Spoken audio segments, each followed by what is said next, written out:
True to his promise of not leaving anyone behind, the president continued leading the distribution of the presidential assistance to farmers, fisherfolk, and their families.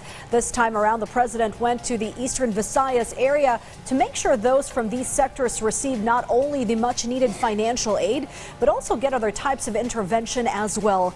Kenneth Paciente has the full story. Eastern Visayas was today's target for the distribution of presidential assistance to farmers, fisherfolk, and their families, or PAF program. In Palo, Leyte, the 756 El Nino affected farmers received 10,000 pesos cash assistance each from the indemnity check received by the provincial government of Leyte worth 7.5 million.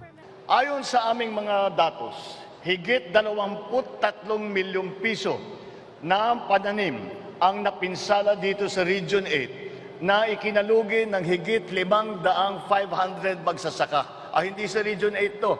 Ito is for the Leyte provinces, Biliran, Southern Leyte at saka Leyte.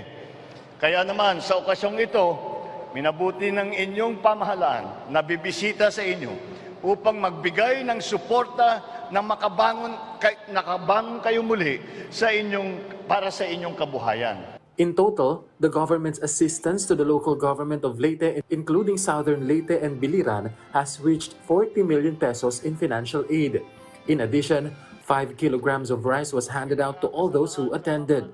10,000 pesos from DSWD for 1,000 beneficiaries, 6 million pesos of aid from the Tupad program of Dole, over 300,000 pesos in funds for the training of farmers wishing to be healthcare workers is offered by TESDA. Para naman po sa ating mga mangingisda, magbibigay ang BIFAR ng 30 bangka na dimotor, mga materyales at feeds para sa pag-aalaga ng bangus at tilapia at ilang kagamitan para sa pagpapalaki ng seaweeds naman.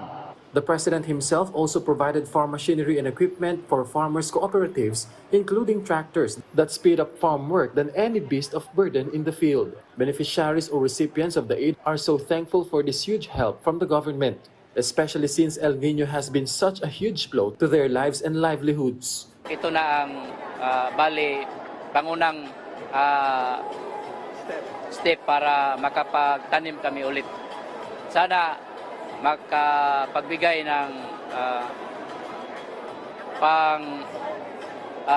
permanenteng tulong katulad ng permanenteng irigasyon para sa aming mga palayan.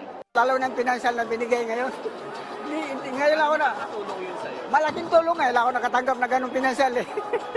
The provincial government of Leyte also recognized this initiative of the president.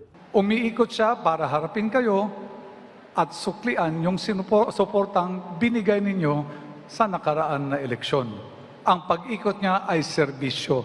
The president assured that the government will remain focused on further strengthening infrastructure that has had a great effect on farmers' livelihood in Leyte province, including farm-to-market roads and irrigation. This also includes the repair of Tacloban Airport, which cost 2.5 billion pesos. Hangad natin na sa pagdating ng 2026, matatapos na ito at magdadala ng mas maayos at mas mabilis na serbisyo sa ating mga kababayan. In Calbayog City, the same aid package was distributed by the president, which reached more than 100 million pesos in total. President Marcos Jr. assured the farmers and fisherfolk of the whole-of-nation approach to address the effects of El Nino and help them get back on their feet. Mga kababayan, naunawaan po namin na ang hamon na kinakaharap ninyo araw-araw, lalo sa sektor ng agrikultura at sa pangingisda na siyang haligi ng ekonomiya ng Samar. Kaya po patuloy namin tinutugunan ang inyong mga pangangailangan upang makatulong sa inyong pagbangon mula at dinaanan nating hirap ng tagtuyot. He also acknowledged the contribution of the farmers and fisher folks to the development of the province.